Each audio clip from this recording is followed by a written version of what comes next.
हम दोनों कमरे की तरफ आए। मैंने कमरा खोला और बुआ को पहले अंदर जाने दिया। वो अंदर गई और फिर मैं भी अंदर आकर दरवाजा बंद किया। बुआ आगे चल रही थी, तब मेरी नजर उसी पर थी। दोस्तों, बुआ दिखने में ऐसी थी कि बुआ को देखकर किसी के भी मुंह से पानी आ जाए। रंग गोरा, शरीर से एकदम भरपूर, लेकिन कमर बहुत पतली, पीली साड़ी में तो वो बहुत ही आहा लग रही थी। मुझे अब रुकना नहीं था, पता था ऐसा मौका फिर नहीं मिलेगा। बुआ बेड के पास पहुंची ही थी कि मैंने तुरंत पीछे से उसका हाथ पकड़कर। तो दोस्तों, वीडियो बहुत मजेदार है। ये एक रियल कहानी है, तो वीडियो को आखिर तक जरूर देखें। चलिए तो कहानी की शुरुआत करते हैं। दोस्तों, मेरा नाम रमेश है। मेरी उम्र 23 साल है और मैं एक प्राइवेट कंपनी में जॉब करने वाला लड़का हूँ। एक बार हमारा पूरा परिवार शिमला घूमने गया था। मेरे घर वाले, मेरे पापा, मेरी मम्मी और हमारे साथ बुआ, फूफा और उनका 4 साल का छोटा बच्चा भी था। बुआ की शादी को 6 साल हो गए थे। हम सभी रात की ट्रेन से शिमला के लिए निकल पड़े थे। जैसे तय हुआ था, हम सुबह शिमला पहुंच गए। वहां का ठंडा मौसम देखकर मैं बहुत खुश हुआ। चारों ओर हरा भरा था, जैसे बरसात हो रही हो। हमने वहां पहुंचते ही होटल में रूम बुक करवा लिया।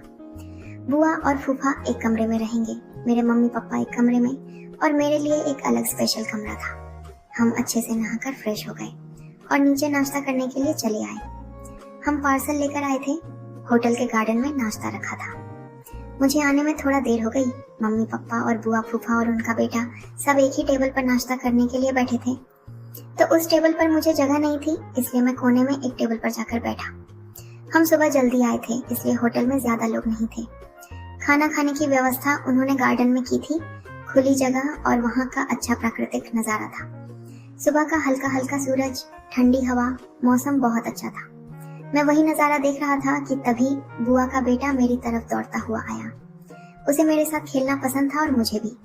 वो पैरों में बिना चप्पल के मेरी तरफ दौड़ता आया, तो उसे कुछ चुभ न जाए ये देखने के लिए बुआ भी उसके पीछे पीछे दौड़ती हुई आई। मैंने उसे अपनी टेबल के सामने बैठाया और बुआ भी आई और वो भी मेरे सामने ही नीचे बैठ गई। बुआ दिखने में बहुत ही सुंदर थी। ऐसा लगता ही नहीं था कि बुआ का एक लड़का भी है। और वो आकर लड़के को चप्पल पहना रही थी। वो जैसे ही नीचे झुकी, मुझे वो दिखाई दिए जैसे मुझे उसके दर्शन हुए। मेरे जोगिंदर ने तुरंत गर्दन खड़ी किया। मैंने कभी बुआ को ऐसे नजर से नहीं देखा था, लेकिन इस बार मैं खुद को रोक नहीं सका। बुआ 29 साल की, गोरे रंग की, पढ़ी लिखी, मॉडर्न, खूबसूरत लड़की थी। उसका नाम संध्या था। मैं कुछ समय ऐसे ही नजर जोड़कर उसकी तरफ देख रहा था।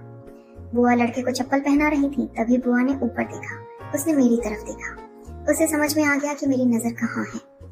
नीले चश्मे में बुआ ऐसी लग रही थी कि मेरी नजर ही साइड में नहीं जा रही थी, लेकिन मैंने तुरंत नजर दूसरी तरफ कर दी। फिर बुआ ने लड़के को चप्पल पहना दी और वो उठकर फिर अपनी जगह पर जाने लगी। जाते हुए मेरी नजर उसके पीछे ऊंचे पहाड़ पर चली गई। बुआ ने टॉप पहना था और जीन्स पहनी थी। उसे देखकर मुझे अब कुछ अलग सा महसूस हो रहा था। नाश्ता करते समय भी मेरी नजर बार बार बुआ की ओर जा रही थी, लेकिन बुआ मुझे देखकर अनदेखा कर रही थी। फिर हम थोड़ी देर में नाश्ता करके बाहर गार्डन में घूमने के लिए गए। कुछ समय पास में घूमे। फिर शाम को हमने शॉपिंग के लिए पास के एक मार्केट में जाने का तय किया। मेरे मम्मी पापा ने कहा, हम अब बहुत थक गए हैं, हम रूम में ही रुकते हैं, तुम लोग मार्केट जाकर आओ। तय अनुसार हम शाम को गाड़ी से मार्केट गए। उस दिन रविवार था, तो मार्केट में बहुत ज्यादा भीड़ थी।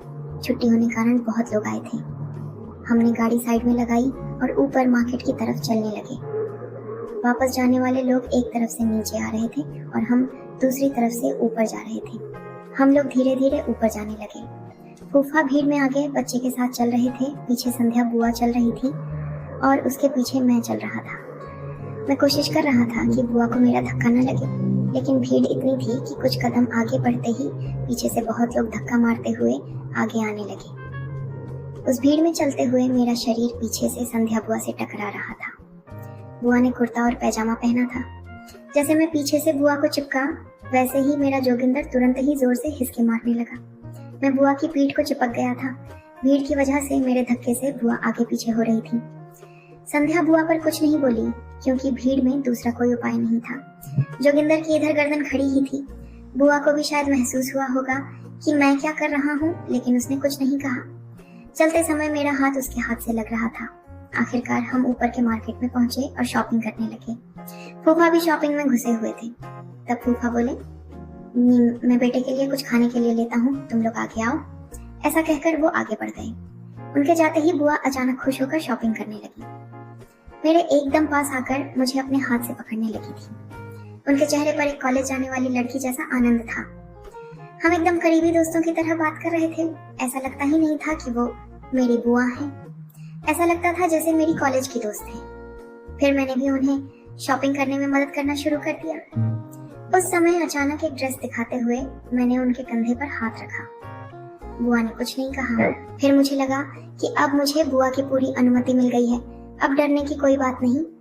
फिर मैं भी बिना डरे उसके करीब करीब जाना शुरू कर दिया।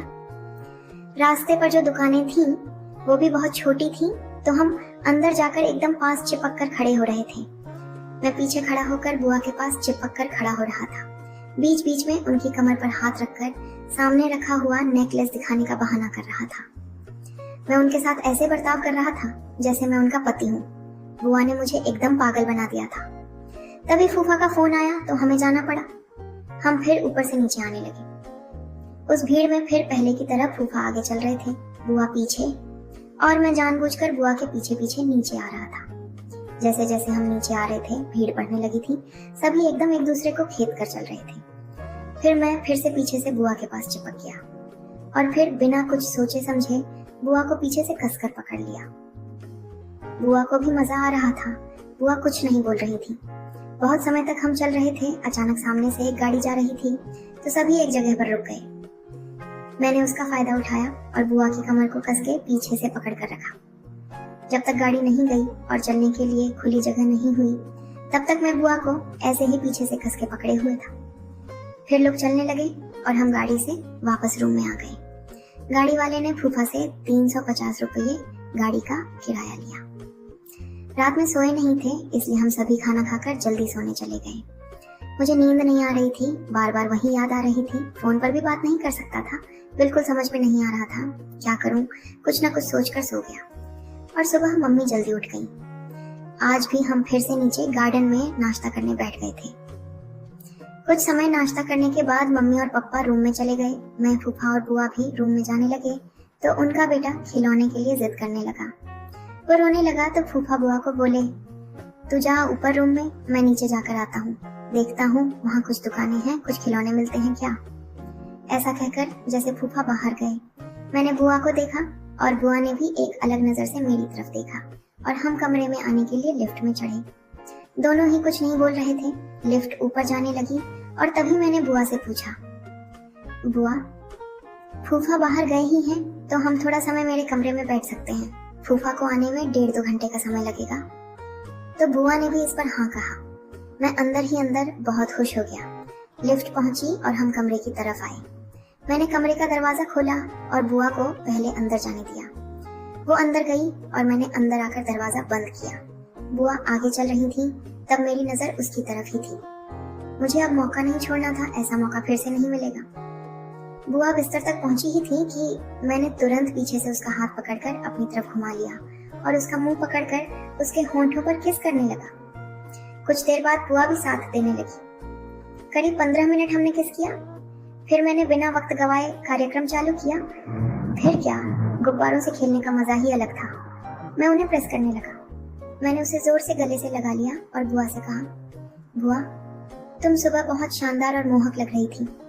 बुआ ने कहा, अब मेरे मोहकपन को ले लें और उसे लेकर बाहर निकाल। मैंने कहा, बुआ, तुम बहुत सुंदर लग रही हो, सुबह तो तुम अप्सरा जैसी लग रही थी।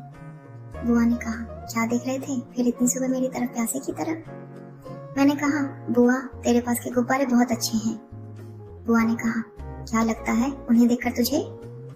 मैं बोला, बुआ, उन्हें देखकर मैं होश में नहीं रहता, मुझे समझ में ही नहीं आता कि मैं क्या कर रहा हूँ। तेरी याद में मेरे हाथ अपने आप ही काम करने लगते हैं। बुआ ने कहा, मेरी याद में कितनी बार बारिश की बौछारें पड़ी हैं फिर?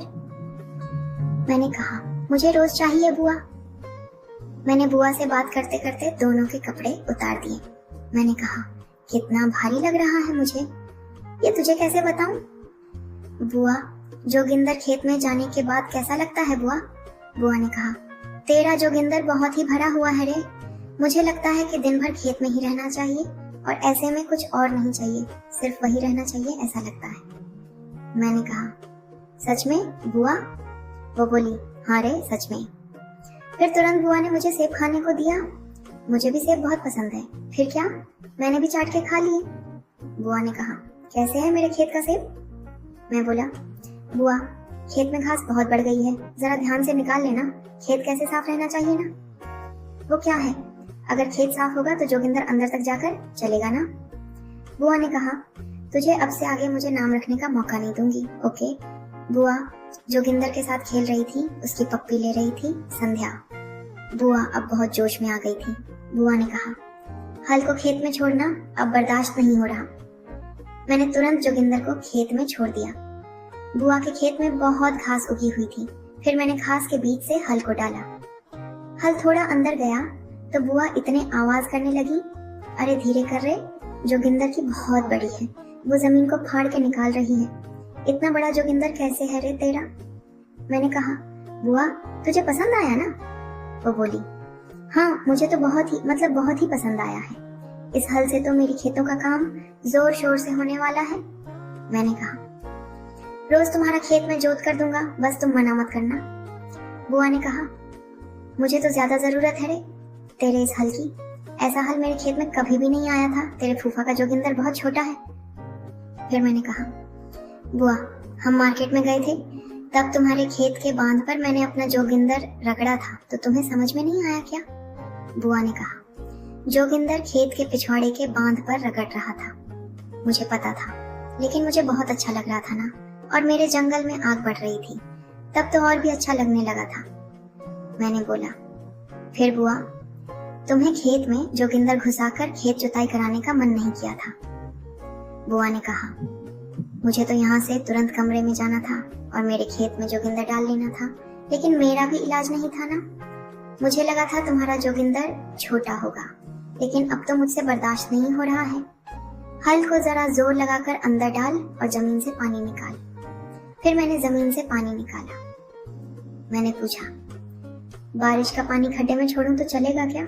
बुआ ने कहा, बिंदस्त छोड़, कुछ टेंशन नहीं लेना। फिर क्या, जोगिंदर जमीन में जाकर पानी अंदर छोड़ाया, और अब कहाँ जाकर हमें सुकून ही सुकून महसूस हुआ और हमारा मन शांत हो गया। मन की इच्छा बारिश में भीगकर पूरी हो गई। मैं और बुआ अब गांव जाकर भी हम रोज खेत में जोगिंदरी करने लगे और हम मजा लेने लगे। दोस्तों, कैसी लगी कहानी? अगर अच्छी लगी हो तो वीडियो को लाइक और शेयर करो। आपकी प्रतिक्रिया कमेंट में अवश्य बताएं। ऐसे ही रोमांटिक कहानियों के लिए हमारे चैनल अनमोल अफसाने को सब्सक्राइब भी कर लो। मिलते हैं एक और नई कहानी के साथ। धन्यवाद।